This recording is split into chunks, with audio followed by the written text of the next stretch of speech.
Looks to come inside and fire one a goal and find the back of the net for Perth. And the Azzurri have come back from 2 goals down to tie it up. Cue the celebrations for the Azzurri. Yeah, welcome to the Perth SC podcast, coming to you once again from the Perth San Siro, aka Dorrien Gardens. Great to have you with us for another big episode of the podcast, of course, powered by Lidio Fiore and the team at the Panorama Club, of course, Perth's premier private members club and luxury workspace, and also Camera House in Leederville, the go-to destination for Leederville and the wider Perth creative community, providing expert advice and a comprehensive range of photography and video equipment. Another huge episode, another big week for the Azzurri. Plenty of big results. We'll get stuck into them very, very shortly. Another big show, some big guests. In fact, we're going to be speaking to Lidio Fiore from the Panorama Club and Camera House in Leederville. We'll be able to chat about football, a bit about business, about leadership, something a little bit different maybe on the Perth SC podcast, and we'll delve into the mind of the man who essentially makes the podcast all possible. A big thank you to the Panorama Club and, of course, Camera House in Leederville for their ongoing support of us here at the Perth SC podcast. Also, central defender Curtis Mogg, he's going to jump on, the Kiwi import. He's brought a fair bit of stability to the back this year, hasn't he? Whether it's alongside the youngster in Herninger or Achille or Ormston.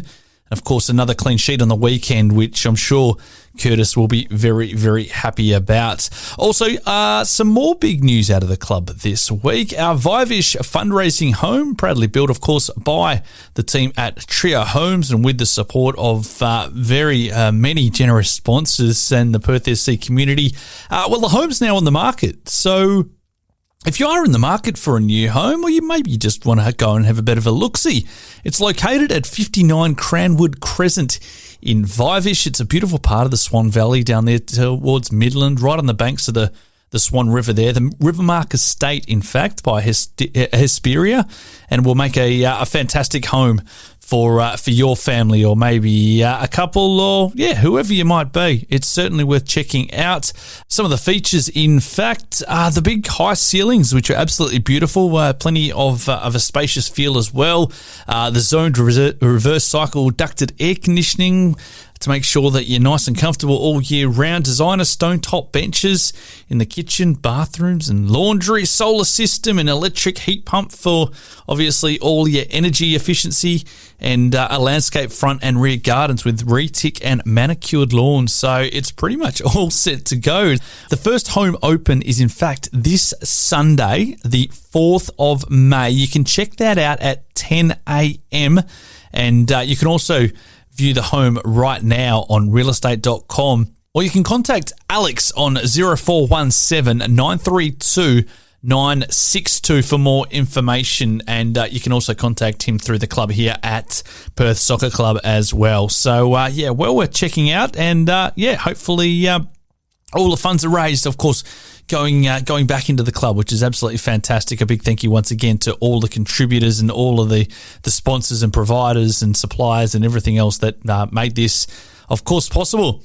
Right, let's take a bit of a look at the football. That's why we're here, of course. And, that was that match on the weekend. A huge win for the Azzurri lads, wasn't it? Up there at Joondalup to Perth Red Star. Tricky place to go and walk away with all 3 points. And a few changes there was for Kenny Lowe's side. Julian Kelly slotted into left back in place of Kobe Sutton, who dropped back to the bench. Will Formston replaced Josh Keller at right back, and Federico Achille, pretty sure it might be in Fetty's first start, at least in the league so far this season. He joined Curtis Mogg in that central defence in place of the youngster Luca Herninger. So, a little bit of a different look back for David Ninkovic. Kept his spot in the middle of the park alongside Sammy Ryak. Daniel Fakeney got his start on one side, Abdul Osman on the left, and of course the dynamic duo of Gordon Perkins and Ethan Banks, who have worked so beautifully. That combination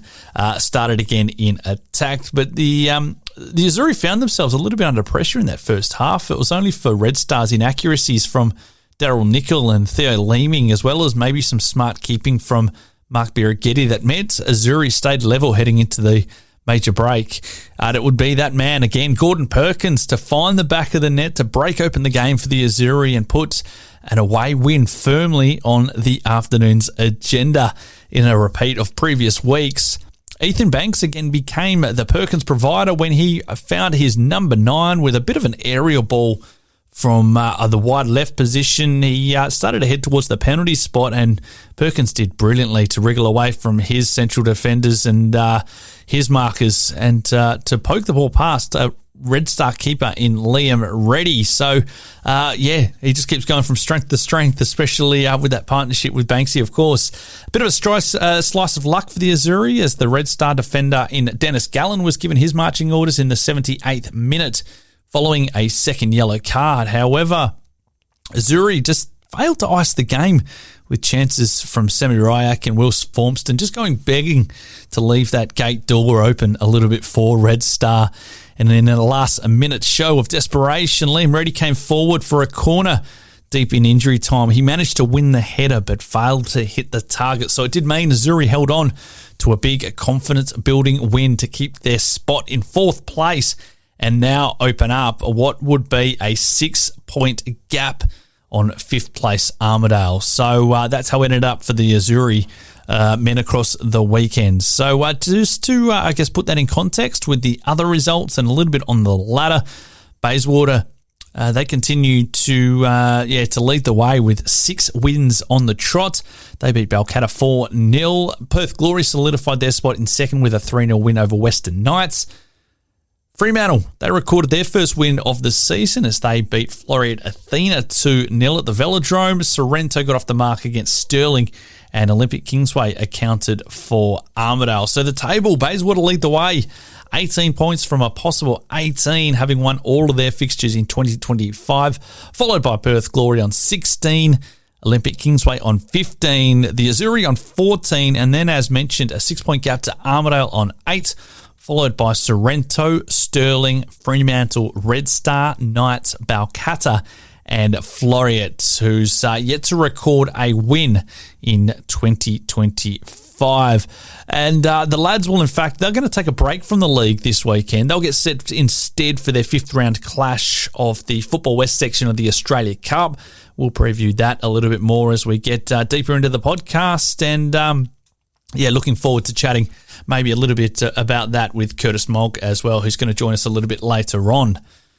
For the Azzurri girls, well, unfortunately, there wasn't a match across the weekend because the pitch there at Grindleford where they were set to play Balcatta isn't quite ready, so the senior girls miss out and so did the 21s girls, but we'll look ahead to their big clash a little bit later on. They're going to be taking on the Football West Academy this Sunday at Dorrien Gardens, so we'll have a bit of a preview of that towards the back end of the podcast.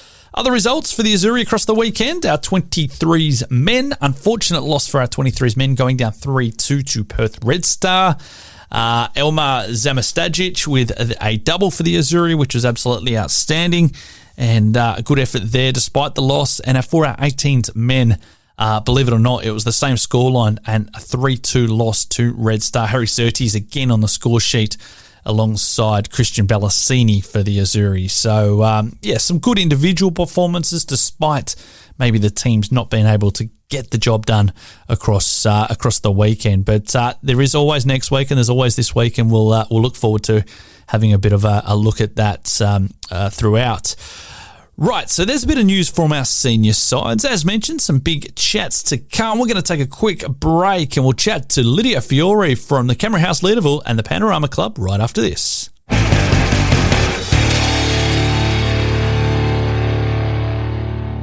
Welcome back to the Perth SC podcast.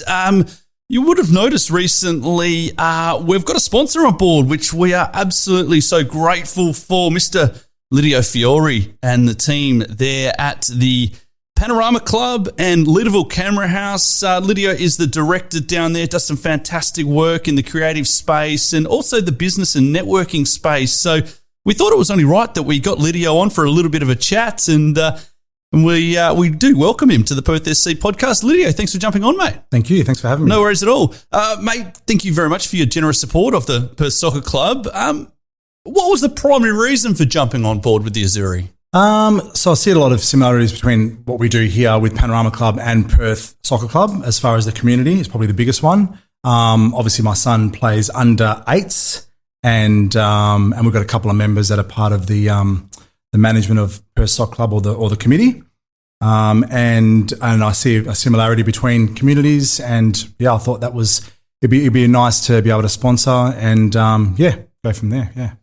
I'll just get you to elaborate on that because, I mean, the importance, especially in the times that we're in at the moment, that a lot of community groups, whether it be sporting clubs, whether it be community organisations, do need that extra helping hand. Is that a pull for you guys there that you can just give a little bit back to the community? Yeah, I mean, obviously, it's always, especially retail is always hard, and it's hard to have that extra money coming through for sponsoring.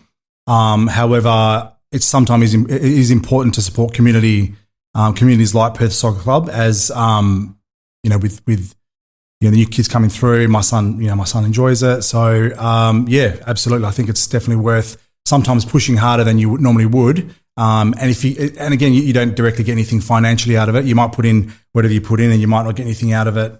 It's not transactional. However, there's a bit of a branding thing there. People know you, they recognise you, and then they may come to you. And if they don't, that's great, but it's not a transactional arrangement. And of course, your surname, a very, very strong Italian surname. I don't know about strong, it means flowers, but yeah, I don't know about strong. Well, I mean, I guess my point is there's a real thread within the Perth Soccer Club, the inner northern suburbs, if we can call it that. We're right here in Leederville at the moment within the Italian community. So that must be an extra bit of a link. Yeah, look, I've been to I know the Italian club quite well. Obviously, Italian club and Perth Soccer Club was connected at one stage. So yeah, absolutely. There's definitely a connection with that. I mean, to be honest with you, I'm pretty Aussie. Like I say that I'm Italian hardware, Australian software. I'm definitely not full Italian. So my name is quite, strong, but I'm pretty Aussie. Yeah, no. So, of course, your family connection to the local area as well. Am I right in saying your father started this door or downstairs at the Leederville Camera House? So we started, my dad's a photographer by trade. So he left Naples, Italy, I think when he was 40 years old, came to Melbourne, came to Perth, found the weather was better here than Melbourne, and opened up a retail store. Actually wasn't retail, it was a photographic mini lab on Oxford Street, which is 140 Oxford Street. He started that, and I think it was 1984. I started working there probably when I was about 14. I wasn't really good at school too much, didn't really retain much information. So it was straight into sales at 14 years old, but my dad definitely started it, and he was a visionary behind the initial start, of the business. And being a migrant to Australia, football would have been something that would have been very familiar to your father. Is it the same for yourself? Funny you say that. Probably complete opposite. Is that right? My dad was one of those guys that never he boxed his whole life. He never into a team sport. It was always a one-on-one, and he put onto me. I did martial arts my whole life, so it was never a team sport. So I never did football or soccer or anything like that. And two things that all my mates do that I don't is they fish and they play football and soccer. I don't do either. I enjoy watching the games, and but I'm not really that. I'm not that traditional Italian background that loves football However, the next gen has picked it up. Yeah, absolutely. Yeah. Very, very good. Just delving into, I guess, a couple of the business aspects. Let's start with Camera House Leederville. 30 years of service, I guess, to the local creative community. What do you feel are the key factors in its longevity? I mean, 30 years is a long time to have an established business. 30 years is a long time in a retail business, and 30 years is much longer in a photographic retail business, because photographic retail has so many cyclical patterns of trending products, whether it's, when we started, when my dad originally opened in 1984, it was a mini lab, photographic print lab. And at the time it was only film. And then, the shift to go to digital and printing the digital photos at that time. And that was a different shift. And you got all this money in machines, and we ended up, dumping our machines at the tip, a bunch of, a lot of money at the time, focusing on digital, because that was all that was around. No one printed film anymore. And then 20 years after that, and we started getting inquiries on film again, and then we had to go rebuy our film machines, and now film is probably as big as, if not bigger than what it was when we first started. So it's hard. It's obviously hard with business you can't be sort of stagnant and you have to go with the flow and you have to just listen to what your customers say and, but sometimes that's a financial thing. So yeah, there's a lot of, it is definitely hard, but you just got to listen to your customers, be a sponge and just keep changing according to what they want, not what you want, because it's not about you. And it is quite difficult. I was having a conversation with someone the other day that we are probably in an era of human existence that technology has never moved quicker. Yeah. There's a lot of do-it-yourself. Yeah. The average person can go and put a production together. That was unheard of 20, 30 years ago. Yeah. As far as us selling product in the store, yeah, absolutely. So that definitely has been huge for us. Obviously, Rode, an Australian brand, which you've got right there on the table there, and the microphones, etc. Huge. Obviously podcasting, especially when COVID first hit, everyone was doing the home podcasting at home and all that type of stuff. So, again, the business went quite low in that time frame, but then obviously there was gains in other areas of the business. But absolutely, home podcasting and studio lighting and mobile phone setups where you could video yourself and selfies and all that type of stuff. Yeah. You mentioned COVID there, and I think I'm right in saying that COVID was an interesting time for everyone, but it was an interesting time for yourself because you had to think outside the box. Yep. And we do sit in the existence of the Panorama Club, which was, if I'm not mistaken, a little bit born out of the circumstances with COVID. Yeah, so basically, my whole life being in retail, obviously that was all I ever knew. When COVID hit, obviously with retail, everything's cyclical, like elections, even elections on, the elections are finally they're going to be this weekend, but retail just drops then. And then you've got, something happens in America and Donald Trump does this and then it drops. So my whole life has been based about ups and downs. So it's very hard to bank when you're buying $100,000 worth of Canon stock and then an election comes up or something comes up and then you can't sell that stock. Supplier still needs to get paid. There's no consignment. You're paying for it. And so there's a lot of those things. And when COVID hit, it was probably the extreme of those circumstances where we had it was a bunch of staff at the time. I think we had 18 or 19 staff at the time, and all needed to be paid. And, a stock that we had and, having a fairly decent turnover to pretty much zero with no customers coming in. It was hard because obviously, it was a huge unknown and nobody knew what the hell it was. And then, I was sitting at home with my wife. I got 3 kids and it was like, what do we do here? And I think it's amazing what you do when your back's up against the wall. Yeah. I've got 3 young kids at the time. I had to support my family, and that was the most important thing. So I think through COVID, for me, it was the extreme of the retail cyclical part is okay, and you can ride that for sure. But it's I was kind of over that sort of model, and what I always enjoyed was the business aspect of it first and foremost. And I'm lucky that all my friends were business owners and in their own right. So when I was originally talking, and we're lucky that we had this location in Leederville, we had the rooftop area, and I was talking to my friends at the time, and I said, look, I need to do something else. Retail's great, and maybe it would be good in the future, but I wonder if we did something like a club that's based around business. And that time, and then it was funny at the time, as one of my competitors and close mate of mine, Sol from Camera Electronics, a little plug for him there as well. Yeah. But he's a competitor, but actually a good mate of mine. Yeah, let him know if he wants to sponsor the Perth Soccer Club. Yeah, no, there's only one sponsor there, mate. But he's through that time, and I was chatting to him a lot through COVID, and because it was such an extreme circumstance, no one knew. We were chatting all the time about this and that, openly talking about business, openly talking about what we're doing with staff, openly talking about wage cost. And he's a competitor really, but it was beyond that, right? And I found it interesting when I was chatting to him, and he was like, we don't really have. He goes, I don't really have a lot of people to talk about like this. He's got a couple of people, not really. And I thought that was interesting because I just assumed that everyone had that because I had that. Yeah. So when I had a problem, I would talk to people that had in business, and they were like, do this and that, and we just talk it through.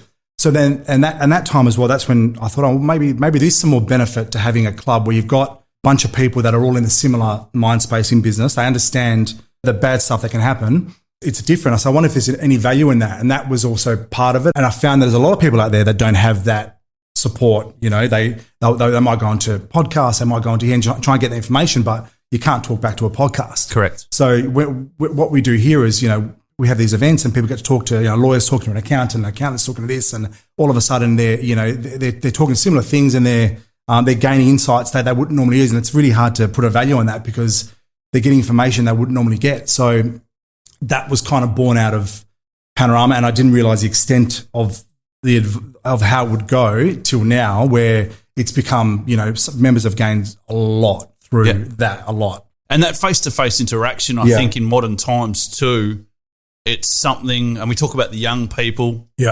communication skills. Yeah, absolutely. Doing what we're doing right now is just chewing the fat over certain topics and gaining some ideas, and it's become hugely important.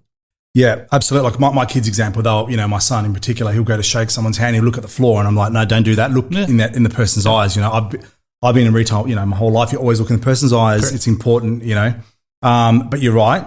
A lot of people don't do that. Like, especially now in the digital age, it's all, the kids are on Snapchat and that's how they communicate. Yeah. They don't even talk. In my day, you pick up the phone and talk to someone. Yeah. It's all Snapchat. They don't even, it's all messages and stuff. So definitely, and they do, and I feel that there's going to be a generation, unfortunately, where they're not going to be able to deal with situations or know how to deal with people or know how to. So there is that, and I reckon that's going to be a big issue in the next. Well, it's going to be the kids that do pick up the phone and ask for the job that are going to get ahead in life. Correct, and also the ones that know how to deal with situations and human interaction and talking to people and that type of stuff. The ones that are looking at the ground, or they don't want to, they avoid situations, and only because and I feel sorry for them that they're doing it because they don't know any better and they're hiding behind their devices or whatever it might be. But if you kind of force and you have to deal with people, that's a whole different learning. And I was talking to someone the other day about it, and I said, I feel that in the next few years, it's going to be the people from the country that are going to dominate, right? Or the ones that didn't have all the tech, because they're the ones that don't have, they're not flooded with devices, they're not flooded with iPads. They've had to think different, or, like how we sort of grew up. And I feel that they're going to come in and just sort of like, have that different work ethic and also the way they deal in situations and circumstances, which I think is kind of getting lost, And I guess just bringing it back to a Perth Soccer Club kind of aspect, this is where community groups and sport, particularly for young people, becomes almost essential. Absolutely, yeah, to learn definitely. These skills. Yeah, for sure. And even the football, the soccer, football, sorry, I should say that. All good. Is great, obviously, for the sport, but then you go there and you got the sausage sizzles and obviously Dorrien Gardens. The events are fantastic, and it does bring that community together, absolutely. And the human interaction, the kids are running around, they're playing. That's a whole different element, for sure. Yep. Absolutely.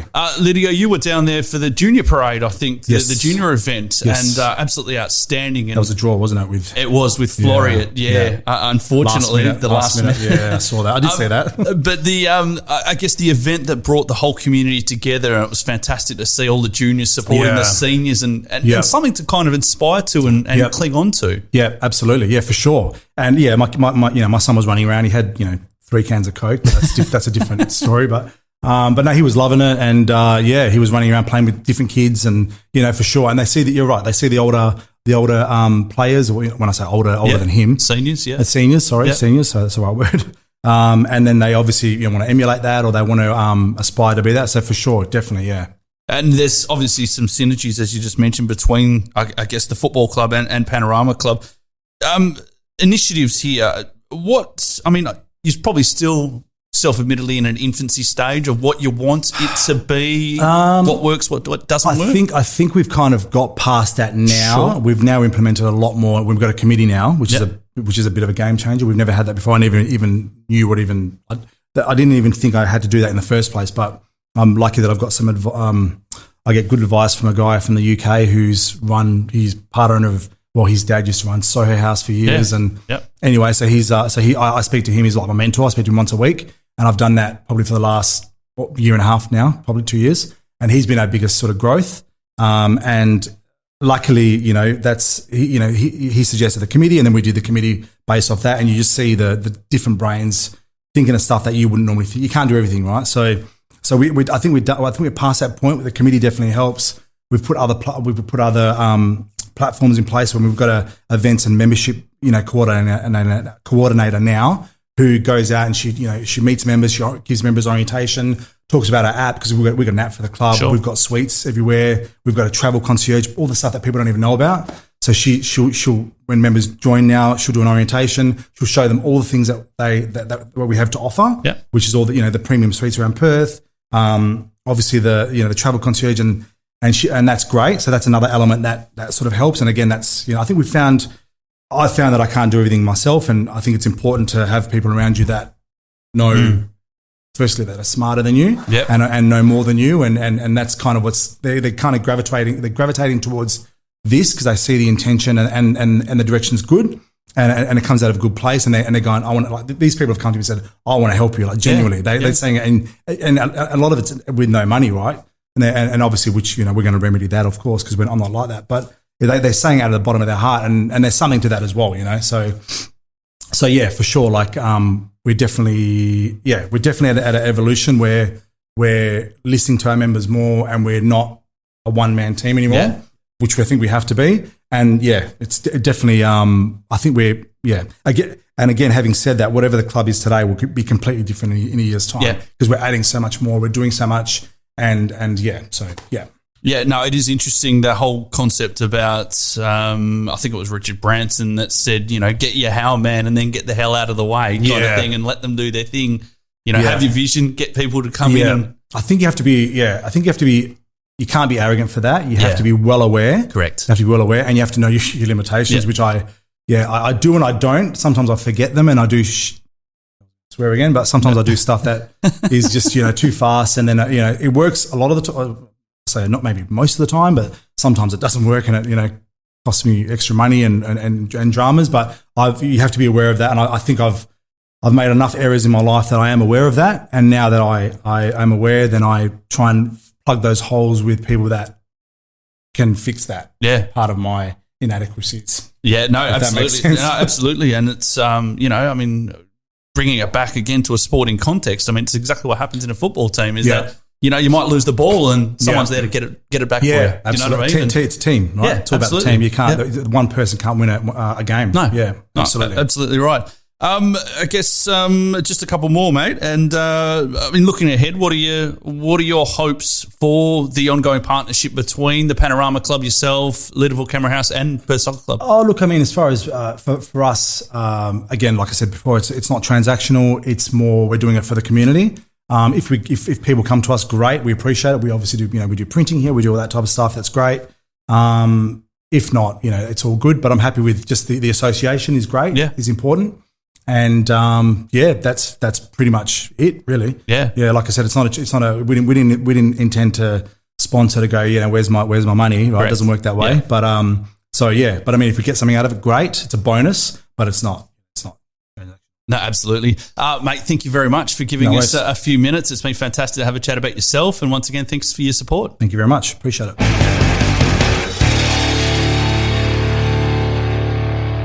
Big thanks to Lidio Fiore, who joined us a little bit earlier on. I thought we might, get a man who's been front and centre, or should we say centre and back. It is Curtis Mogg, who's joining us this year at the Azzurri, come all the way from New Zealand, following in the footsteps of a few other Kiwis who have played for the club here at Perth, and it's a delight to have a bit of a chat to him ahead of the big game this weekend against Olympic, which I'm sure we'll get into. Curtis, thanks for jumping on, mate. No worries at all. It's a pleasure to be here. No worries at all, mate. First of all, how's things settling in? Welcome to the sunny state of Western Australia, should I say? Yeah, it's been great. I've probably phoned Mum a few times and told her I've had about 30 minutes of rain since I've been here, which is unreal. The boys have been great. The city's great. The club have looked after me, so it's been an easy process. Yeah, good stuff.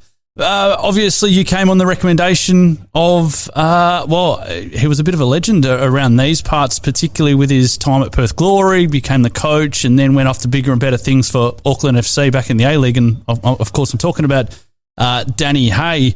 It must be a bit of a rap to get someone recommend you to come out here and play football like Danny. Yeah, that was massive. And as soon as sort of Kenny reached out and he mentioned a few of the people back in New Zealand, it's one of those moments where you just appreciate the work I did over there and making sure that I keep doing the things right and keep working hard, and it's come back and paid dividends. Yeah. Now, a big thing for our listeners, you might be picking up a bit of a hybrid accent. Can we call it? Little half and half. Yeah. So you were born in England. Yes. And then migrated with your family to New Zealand. Mate, take us through that journey, because, I mean, how old were you when all that happened? 9, yeah. Okay. So my dad's cousin, she moved out to New Zealand 2008. Yeah. And we'd sort of completed Europe, like all the travels, Sure. and while I was a young boy, and decided, right, let's do it. Let's go to the other side of the world and go and experience that. So I came out to New Zealand in 2009 for a holiday. Mum and Dad fell in love with the place, and we moved out and emigrated the year after in 2010. So that was me, Mum, Dad, and my brother, and just sort of loved it and haven't looked back since. Was football always a thing for you growing up? Yeah, like Obviously being 100%. Like my family all love it. Yeah. And right from an early age, I was with my grandma, like with a football, she would be rolling it to me. I'd just sort of be kicking it back. Always left-footed as well. Always had that little specialty of like the left foot coming forward, and even with food, it was always sort of left hand as well. Yeah. So yeah, football's always been my thing. As soon as I could start watching it, it was sort of 4 years old, and I was right into it and sort of found my place. Yeah. rare as hen's teeth to be a left footer. How are you a central defender? It's one of those things where you sort of start a little bit higher. When I was coming through the youth grades, I was always sort of a left winger and an exciting player, scoring all the goals, assisting. Yeah.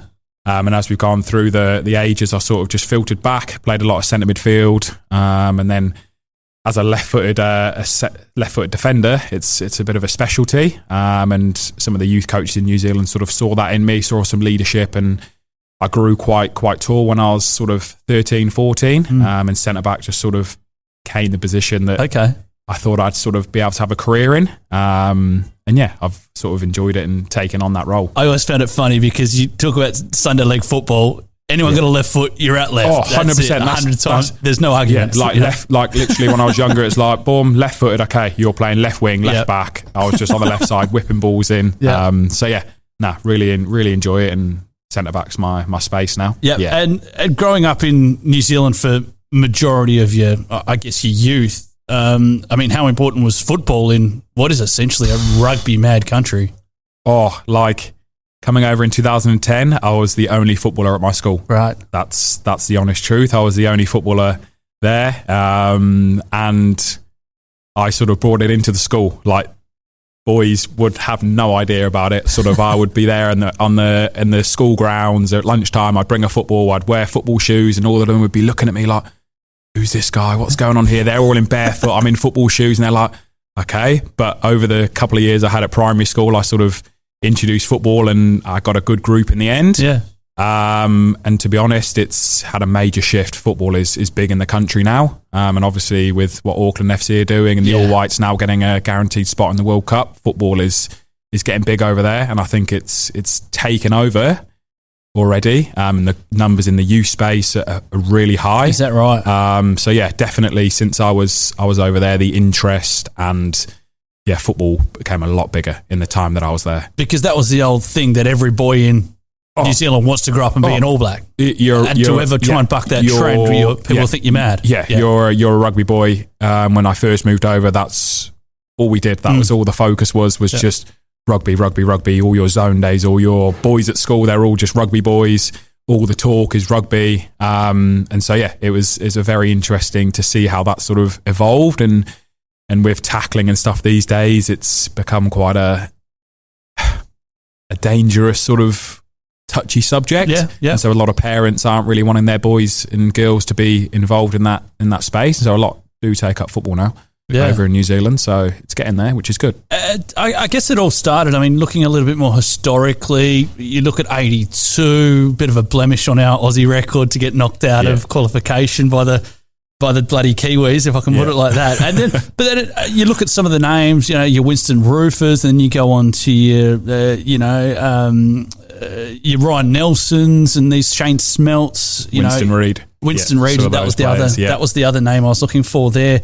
And they kind of set the benchmark for this generation that's coming through now. And obviously, there's, look at Chris Wood. Chris Wood. I mean, phenomenal. I mean, he's right up there with, in Australian terms, of Mark Viduka and these kind of guys now, which is fantastic for Kiwi football. And in Premier League terms this season, like he's in there with the big names. Absolutely is. He's bouncing around with, like the big boys. And so it's only good for the country as a whole. And this automatic spot in the World Cup is massive. The fact that OFC get get a spot now. They don't have to go through a playoff is really big for the country. And the fact that more boys are making the move overseas, they're getting into Europe, they're playing over in those good leagues, and there's more and more boys now going over and doing well, and so it's only creating a good name for New Zealand as a sort of a growing footballing country, which is exciting. And obviously, you mentioned Auckland FC. What a phenomenon they've been to win the league in their first season. But I guess more importantly, when you strip it back to youth level, it's another fantastic pathway for men at the moment, but there will be a women's team to hopefully go on to bigger and better things. Yeah, it's massive for the country. Obviously, not many places in the world only have one professional team, which is like it was with the Wellington Phoenix, and I had a big experience in that. Obviously, I had to make the move from Auckland to Wellington for professional football, and so the Auckland FC side now just gives more players and young boys and girls now the opportunity to play professional football and get involved, and sort of not have to make that move away from home. They can do it in Auckland. It's just more opportunities, more players involved, which is really exciting. And the fact they've started really strongly only aids the football scene in the country. Like, they're getting massive crowds. They've won the league. It's just well, there's talk about a new stadium it's now. Hopefully going to ignite those things, and sort of one thing just leads to another, and sort of hopefully it can just be a positive spiral now for the country in football. And especially after so many false dawns with the Kings and everything else like that over the years.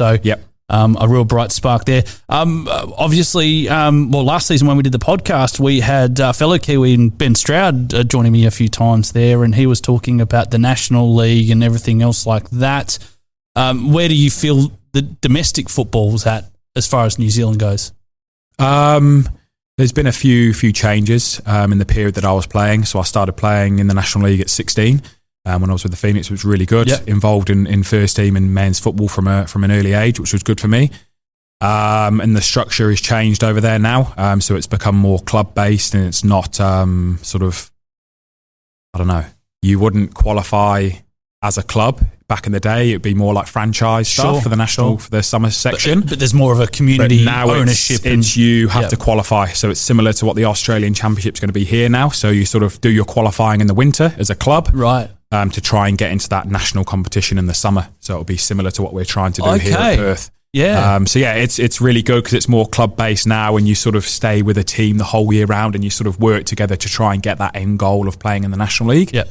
And there's more interest in it now with streaming platforms. It's on FIFA Plus, and there's just a bit more interest and time in football over there now, which is really good. Hopefully that can keep getting better and keep growing, and be a league where young players can get men's minutes and hopefully then progress on and take opportunities elsewhere.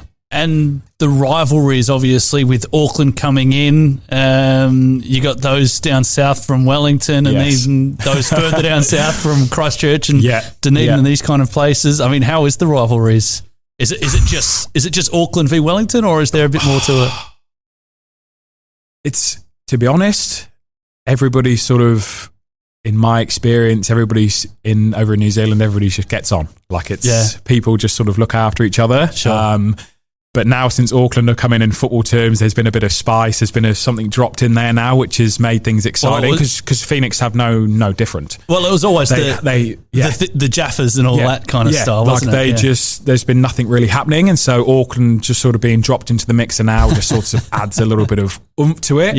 And so I'm keeping tabs on that. Obviously, I got a little bit of experience of it before I moved to Perth.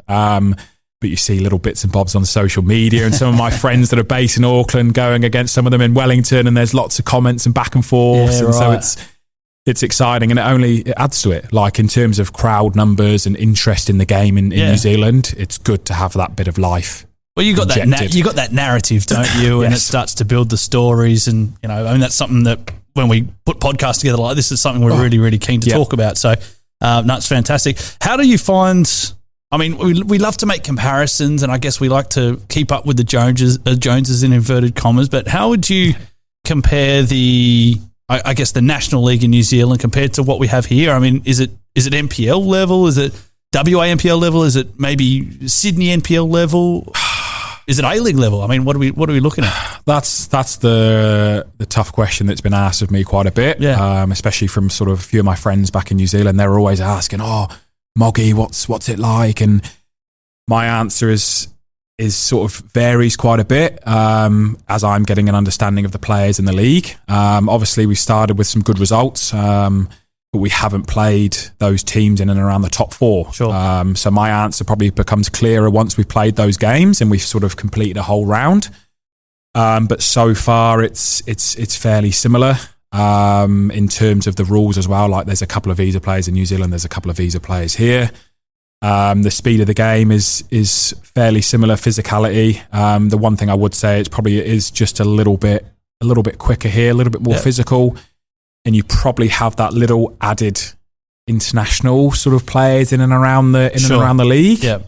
And it's probably a little bit older as well over here. In New Zealand, it's quite a young league. Yep. But yeah, overall, not massive differences from what I've experienced so far. But obviously, we've still got to play some of the bigger clubs. Sure. So yeah, we'll see how that goes. And really interesting because I was just having a conversation in the bar actually, and I said I think the league here, when you mention it's a little bit older here, we've had a few ex-professionals kind of come back. Your Liam Reddy's, you got your Mark Birikidis here. These kind of guys, your Ryan Lowry, so of course was at Phoenix for a little bit there. A few others. I think that's kind of just added that little bit more of an element to this league. That's exactly what I say to the boys back in New Zealand. I just say there's quite a few players that come out of the A-League or come out of, say, a little stint in Asia and they pop back and play in Australia. And you don't sort of have as much of that in New Zealand. It's more so domestic players that have played domestically for a while. Whereas here, you've got a few more boys sort of been in the professional game for a while and they just come out of it, or they're a little bit older now and they just want to play here. And so that adds that little bit extra over here.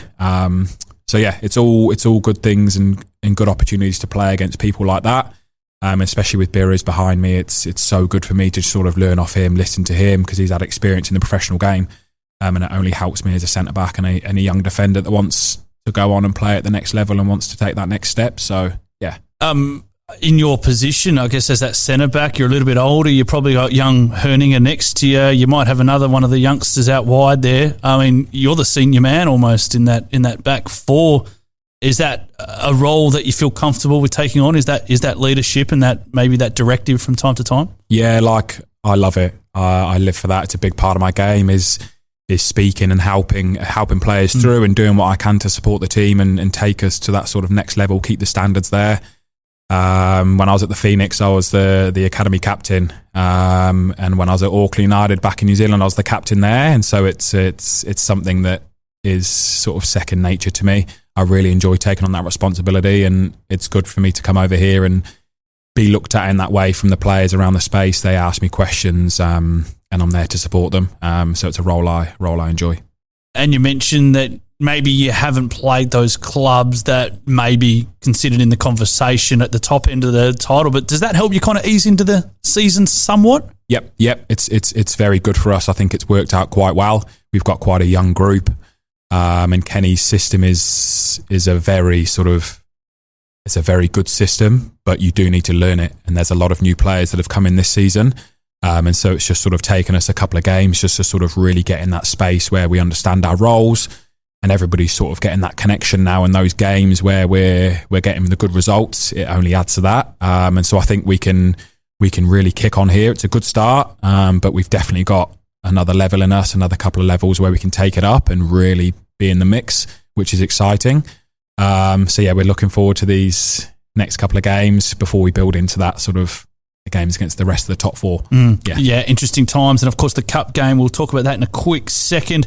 Obviously defensively, you might have just wanted to maybe just keep a couple more clean sheets. I mean, you're unbeaten. There's no harm in that at all. But I mean, just maybe a little bit disappointing with letting Floriat back into it and maybe letting a couple of the other teams just score. Yes. But I guess it's all part of that learning process as well. Yeah, 100%. Like my standards are very high, and I look back on every game and I sort of look at myself and I look at the team very, very sort of strongly, and I go back and I analyse quite a bit and I hold myself to a high standard. And yeah, some of those games, some of the goals that we're conceding are disappointing, but it's all just part of that learning. We've had a couple of clean sheets as well, which is good for the side. Yep. But yeah, some of those games, especially that Floriat one, that killed me. over the long weekend. Yeah. That was nagging at me, especially because it was so late and it was such a scrappy goal. But I'm finding that we're not getting broken down or played through that much. The goals are coming from, most of the time it's us, or little mistakes or little bits and bobs in our game. And so luckily we can control those things. It's not like people are just cutting through us and creating massive amounts of chances and we're sort of under the pump. It's just coming from us. And so we just need to make sure that we're in that good space, and you go back on that a little bit of experience bit as well, because we are a very young side. So yeah, we'll get there. We'll keep working hard, and those things will come. Great win on the weekend against Red Star. Real tough place to go up to the far northern suburbs and walk away with all 3 points. But maybe a little bit similarly to the Floreat game, that you were unable to really ice the game against 10 men. You held on for dear life more so than, hey, let's put this game to bed and hit the showers kind of style. Yeah, 100%. It's something we're definitely looking at. Is we're creating a lot of chances. All the stats are backing it up. We create lots of chances. We get lots of opportunities, and good opportunities as well. We get numbers in the box. We have a lot of efforts on goal, and so it's just about being clinical and putting teams away and not getting comfortable with where we're at. And that has been the case in a couple of games where we're only 1 goal ahead and they get something and they're back in the game, whereas we should be 3-0. We should be 3-0 and the game should be done. And that again comes back to that little bit of experience and that little bit of some of the older players, like myself, just making sure that we're organising things and staying on top of it and keeping the standards there. So yeah, those, especially the dropped points against Floreat, and there have been a couple of sloppy goals. So yeah, we do need to kill games off, especially as a centre back when you're watching things happening. You're like, come on boys, get it across the line. Yeah. So yeah, but those things again, goal scoring is probably the hardest thing to do in football, is putting the ball in the back of the net. And we've got a couple of... And despite that, I mean, Banksy and Gordon have been phenomenal. They're doing it. Yeah. They're doing it. Yeah. And they're on form, and they're sort of, again, it comes back to what I said before, but the boys are clicking together. We're sort of getting that connection between each other, and things are starting to really sort of move forward now. And so it's exciting. But yeah, definitely are those moments in the game where you're just like, go on, in the back of the net, just put the game away. So yeah. Yeah. Well, that's what you'll have to do this week. It is Olympic Kingsway on the road up there at Kingsway Reserve. You weren't here last year, but of course it is a replay of the semi-final of the State Cup last year, where unfortunately Perth went down 2-1. Is there any talk about revenge within the group, or is it just kind of concentrating on what you guys do on the day and making sure that you hit all your processes and I guess just win your battles across the park? Yeah, the sort of conversations within the staff and the players this week is all about us. Like, the focus this season is just on us. We're taking it game by game and making sure that we're preparing and doing things properly week by week. And so it's all about us really doing what we can do, focusing on what we can achieve, and the way we play on and off the ball, working on those things and making sure we go there and put our foot forward and play the way we want to play. Beautiful stuff. Moggy, thanks very much for jumping on, mate, and all the best for the weekend. No worries. I appreciate it.